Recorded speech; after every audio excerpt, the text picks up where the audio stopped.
Swiggity sorty, let's get that booty. Hey, welcome back to another episode of the podcast, the Slim Cogcast, with your boy Slim Cognito. And it's been a kind of somber week. A little bit of news that had people complaining. Some, I guess you could say lukewarm news been going around. So it's been kind of even this week. Some stuff to get hype about, some stuff to get pissed about, some things to, feel sad about, and some things to get happy over. So let's just jump on in with the first topic. But before we do, I got to remind you every single episode, please don't forget, because I'm going to do it again just to remind you that my name is Slim Cognito, and you're damn right that I'm black. Now, first thing, I want to go ahead and cover what I've been watching, because I've been watching hella anime. Like, I've been watching more anime this week than I have probably in the past, like, several months, yo. Because I haven't, gotten a chance to, truly binge a full anime series in a good while. Since I've just been keeping up with anime, the past couple of years, I'll have, always something that's coming out in, 2 or 3 days, a new episode that's ongoing at the time. Like, when I was keeping up with Shokugeki no Soma, aka Food Wars, and My Hero Academia, and JoJo's Bizarre Adventure Part 5. So it's that's what's going on right now. And it seems that we're supposed to be getting some anime episodes of Dragon Ball Super and My Hero coming soon. Plus, there's been rumblings about Stone Ocean Part 6 of JoJo in the works, which I'm very, very ready for, because Jolene, bro, is a badass. But yeah. So this week I've been watching an anime that was literally just presented to me, and I needed something that I would have fun watching, because, shonen is cool and all, and fight scenes are amazing. I literally live for fight scene choreography. I literally study the shit and pay attention to it down to every movement. But sometimes you need a break from that shit. But I didn't exactly want to do like I usually do and, go and watch a slice of life or something like that, you know what I mean? Or something super depressing as anime to get you in your feels. I wasn't in the mood for that. I wanted something that, a little more lighthearted than that.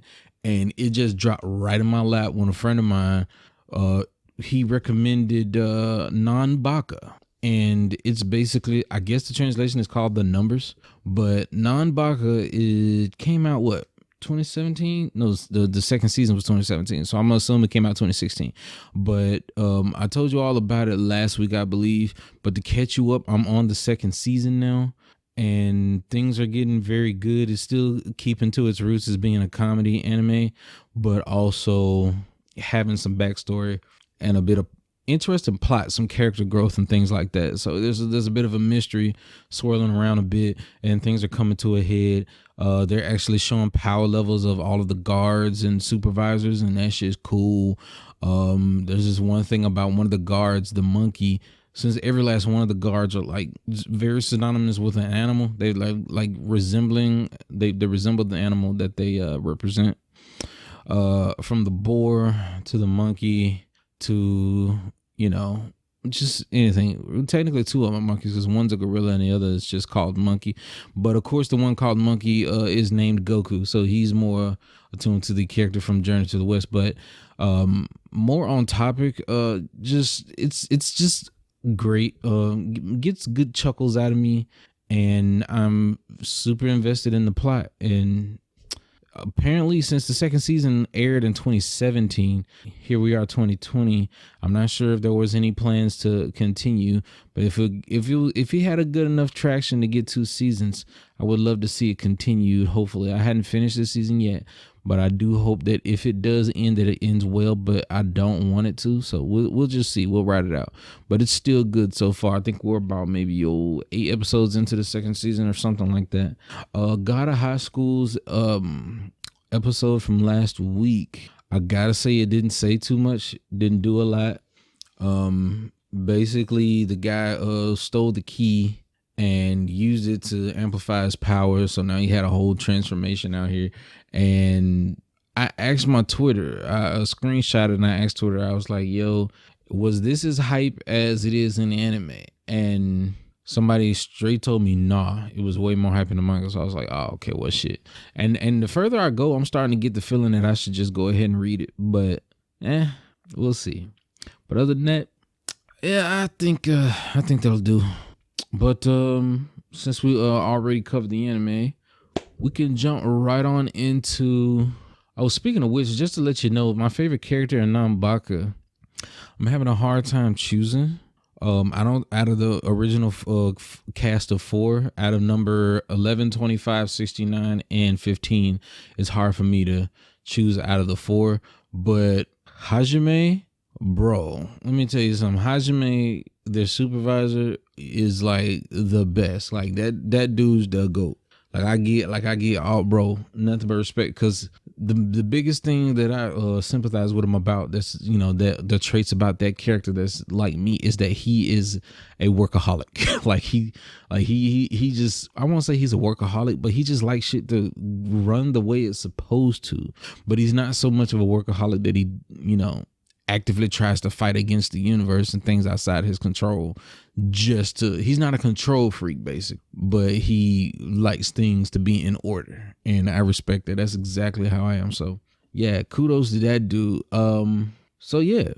Now beyond that, what I've been playing this week, like I said, I've been playing The Evil Within, the last few weeks, and I finally finished it. From much procrastination, I finally finished it, and I gotta say, whoa, I had like high hopes for this. Shinji Mikami, I don't know what happened, but I had high hopes for this. Like at the start, man, like maybe the first 10 to 12 hours of the game, it was solid. It was solid, but boy, after you get past chapter 10, does it go to shit?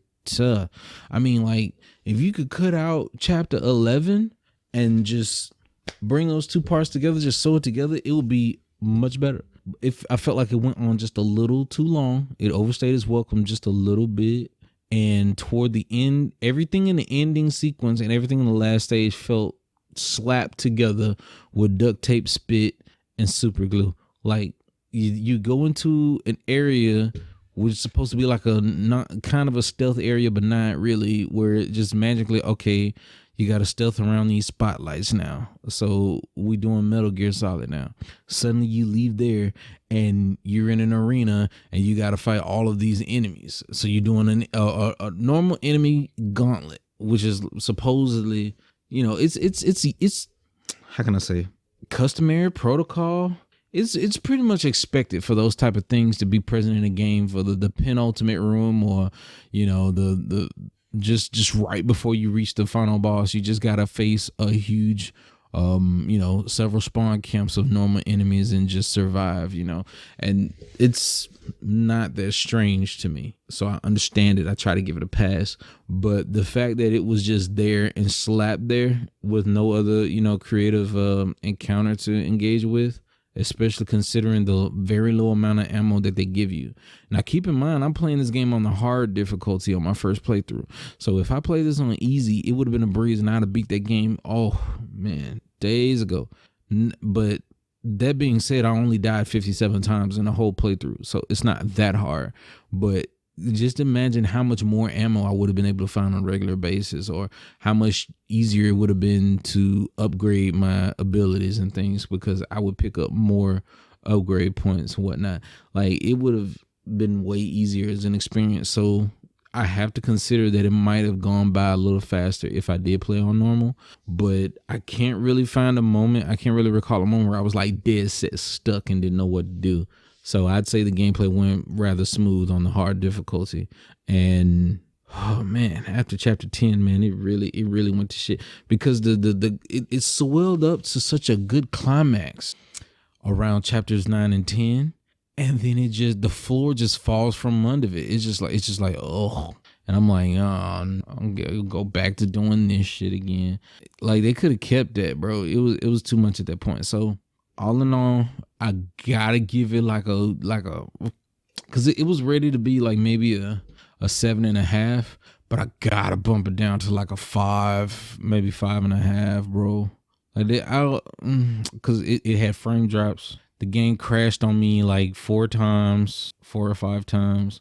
It's just it was a lot of shit, you know what I'm saying? So I would jump it up to at least a 6 to be nice, but because the performance wasn't consistent, nah, the voice acting was bad. The animations is what you would expect from a Japanese title. I'm not gonna really hold them too hard on that, but I wanted to love that game. I wanted to love it. Oh well. Hopefully the sequel's way better. I hear good things about the sequel, so I'll force that upon myself as soon as possible. But we'll see if I even get the chance to play that shit now that I'm starting an MMO. We're gonna be playing Genshin Impact, which released today.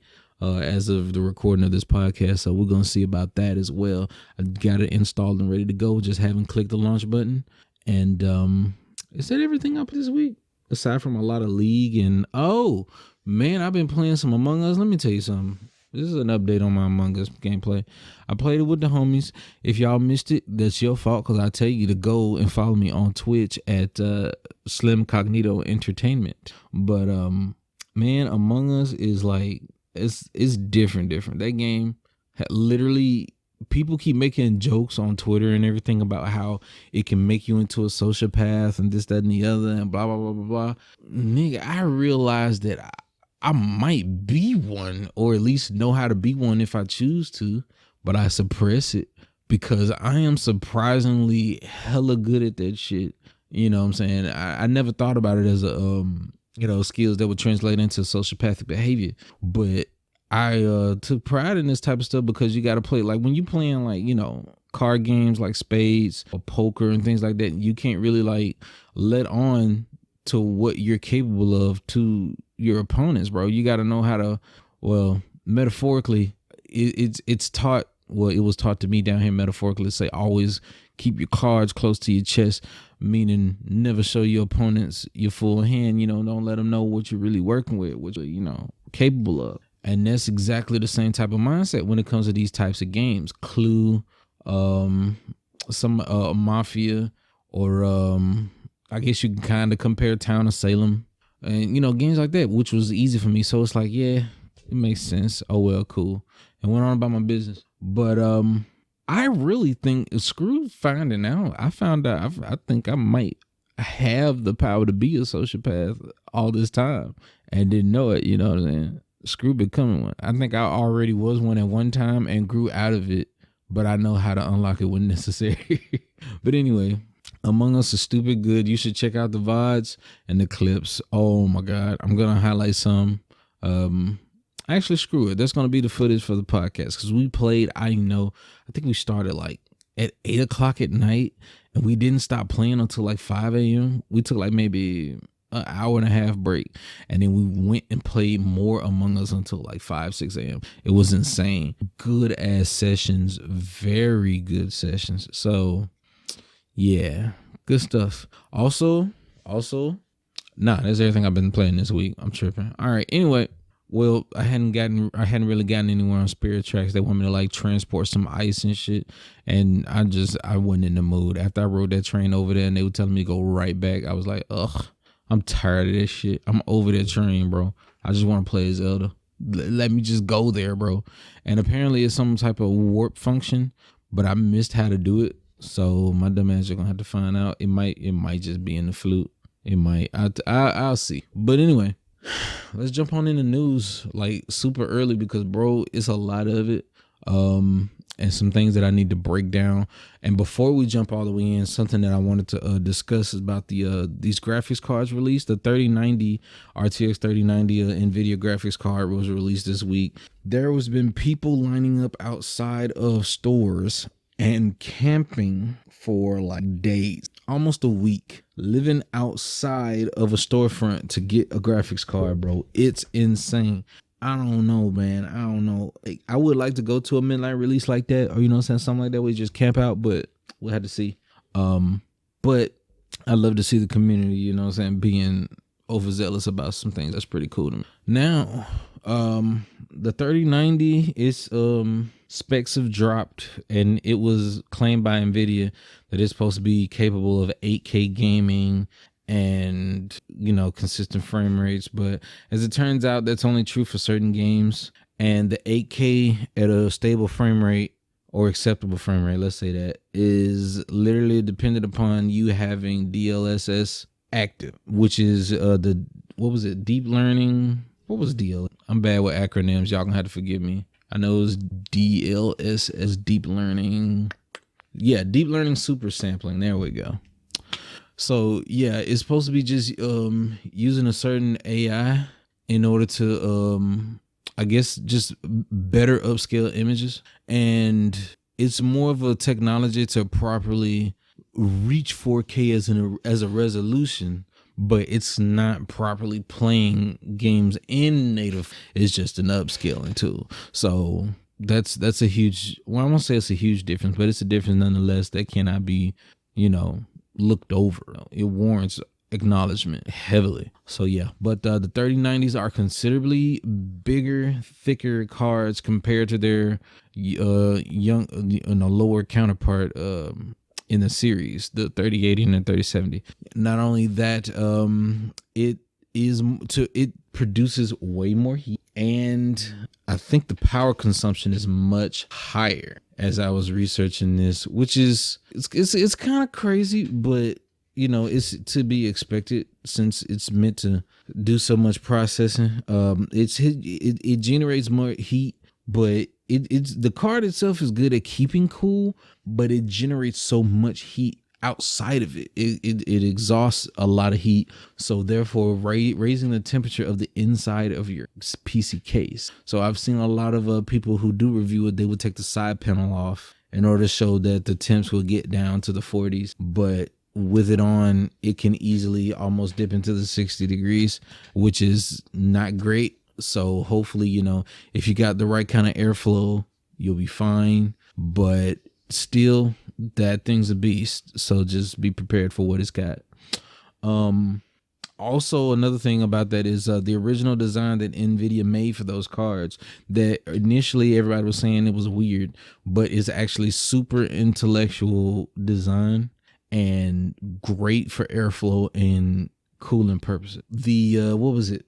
Was it ROG or was it EVGA? I can't remember what brand, but they tried another aftermarket GPU of 3080 and 3080. They tried an aftermarket and it was terrible. No, I think it was a 3090 if I recall correctly. I could be wrong, but it was literally terrible at keeping cool because of the fan design, which was three fans right on top of the board itself, and the exhaust literally is just the fans just pulling heat off, but that was way less efficient for heat transference. So my biggest thing that I wanted to stress, I said all that to say this: those cards, if you have something like a 2080 Ti, and let's say you're gaming at like 1440p, maybe a little bit of light 4K at a lower frame rate, then you're fine, man. Stick with that thing. Do not overspend that money, bro. You don't really need to upgrade, right, to be honest, unless you just want to. If you want to, then go ahead and just grab you a 2080. But it's no use in having a get the 3080. There's no use in having any kind of 2080 GPU right now and then just jumping up and going for the 30 series. It's literally like it's a boost in performance, but not unless you're rendering at higher resolutions than 1440 and 21. So just don't do it just yet. You're getting an increase in performance, but it's not worth the amount of performance that you paid for. So yeah, but it is neat though. It's nice to see it in motion. It's nice to see it be such a beast of a card. Now let's jump into the news real quick, because I was thinking of trying some Genshin Impact after this, but that's gonna put me to sleep. I can tell right now. I hate starting new RPGs. It bores the shit out of me in the first few hours. Until I can leave the first town and shit and start exploring, I get super tired. I fall asleep on them in the first few hours. But all right. So over here on kitguru.net, an article by Matthew Wilson stating that Metal Gear Solid and other Konami classics head to PC via GOG.com. And for those that don't know, GOG.com is goodoldgames.com. It's literally just a website where you can buy old or sometimes current PC games, which, they might be like, what's the word I'm looking for?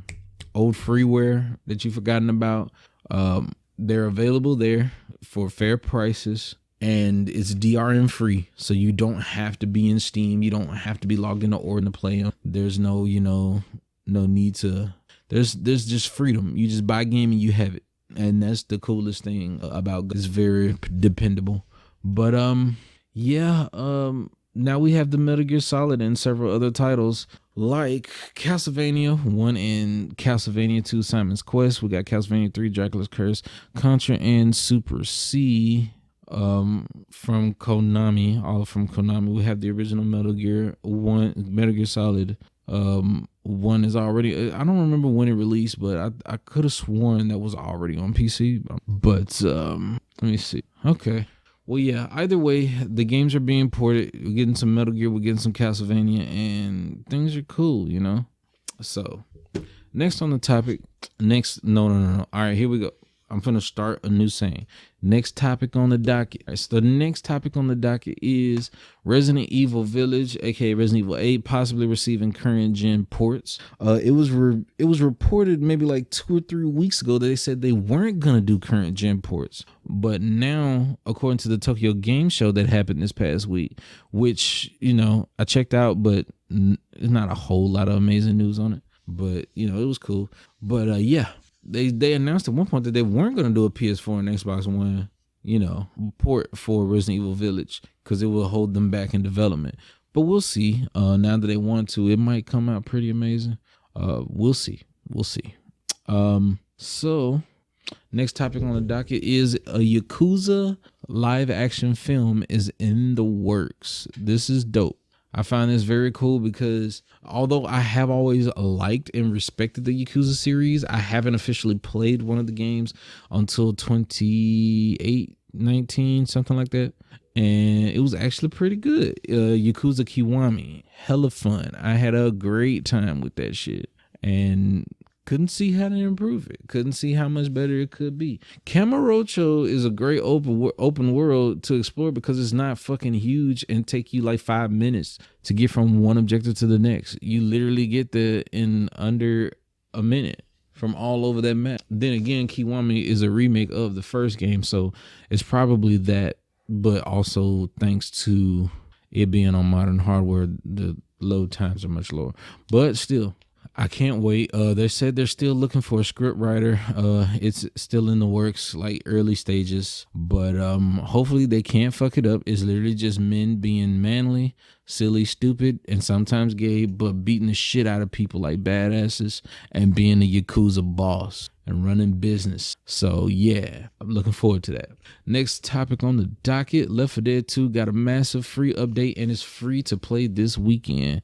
Now, of course, I am interested in this. I hate to say it, but I don't like to lie to myself. I might have to solo this or play with randos, but I do want to check this out eventually.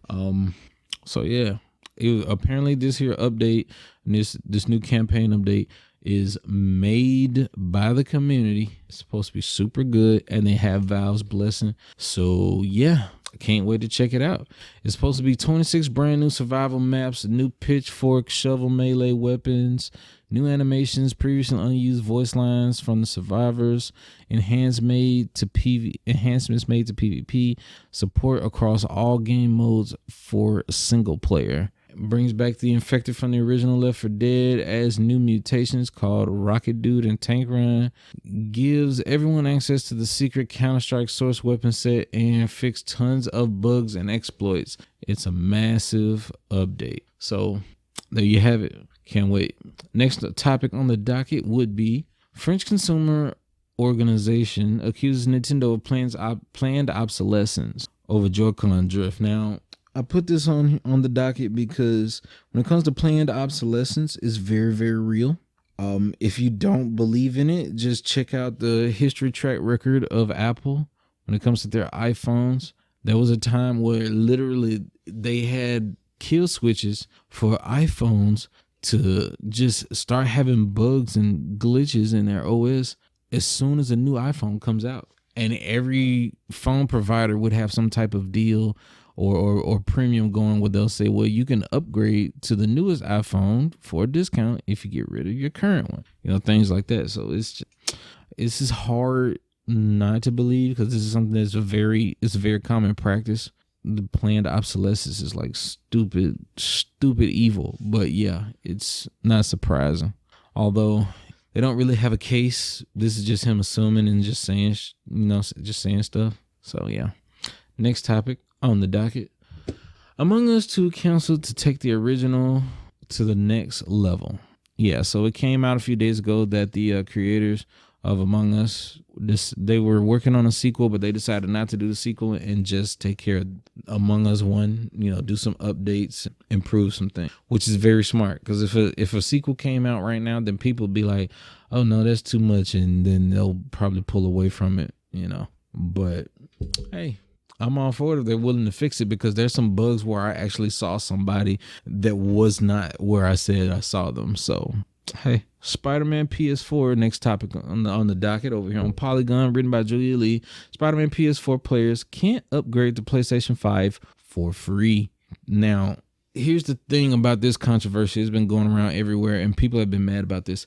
And the reason that this is the way it is because the Spider-Man PS4 is a completely different agreement deal that was made, an exclusivity deal done with Marvel. So it's like, yeah, of course. But with the PS5, they're going to include a PlayStation 5 version of Marvel Spider-Man with Miles Morales Spider-Man. So now you purchase Miles Morales Spider-Man, you're going to get a PlayStation 5 version of Spider-Man PS, but you will not be able to just free upgrade to it just because you own Spider-Man. Here's a quote, direct quote: players with a copy of Marvel Spider-Man from PS4 can purchase Marvel Spider-Man Miles Morales Ultimate Edition to experience Marvel Spider-Man Remastered on PS5. Marvel's Spider-Man for PS4 will also be backwards compatible on PlayStation. End quote. So you can take your PS4 disc and pop it in the 5 and play it, but you will not be able to upgrade to it for free. And it's weird. But either way, yeah. This is not completely outrageous. I mean, if you're going to get Miles Morales, then that means you have both of those games for the price of one. The new price, $70. So yeah, game.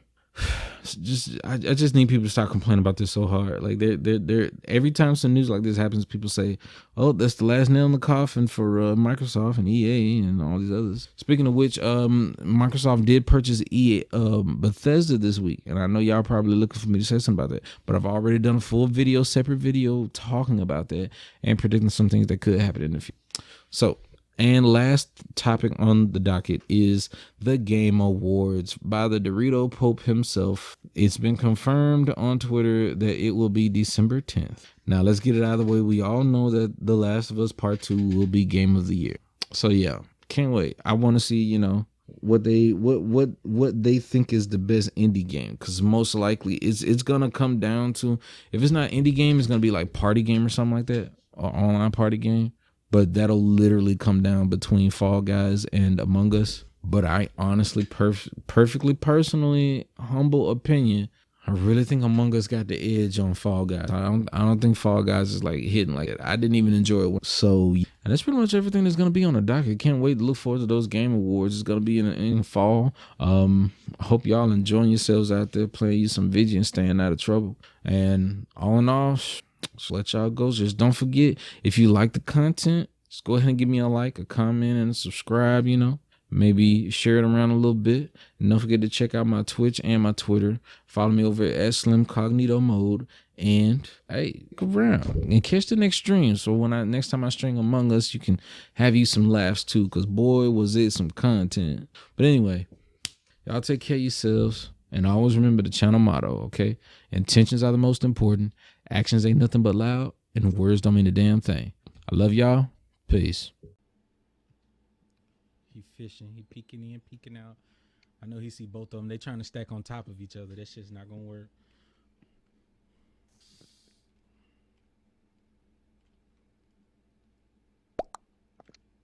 Rich going in for it. He's going at the stinky.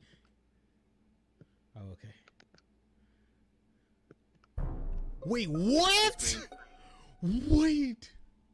It's stinky, right? No, it's stinky, yes, right? Wait, dark No, green? it's Texco. It's Texco. No, I baited you so hard at lights. I saw you and Ziggy on lights, so I ran away, and then I come back and No, he's dead. no, it's Texco. Oh my gosh! I swear my fucking life. I haven't killed my boyfriend. Well, you die tonight. Alright, Well, look if you want to lose, die tonight. come here, Nathan. Come fucking voucher me. Nathan! How about now you're cooked? I swear to Sean God. agrees it. It's over. It's over. I have to cook you just because you're trying to cheat. Like I can't do it. Shut up! All I'm gonna say is I want everyone to fucking write an apology in Discord when you realize I'm not a fucking imposter. Vote me. Write a fucking apology. MLA format. I have to vote you because you agrees with it like your this. fucking sources. You have to vote. Yeah, vote me. I'll vote myself. The longer I get, the more correct I am. Yeah, the more the like it's just not anything. I literally did all my goddamn fucking tasks. But next week Right going now, right in this Discord. Right now! Ali, you killed so slow. It was an ally?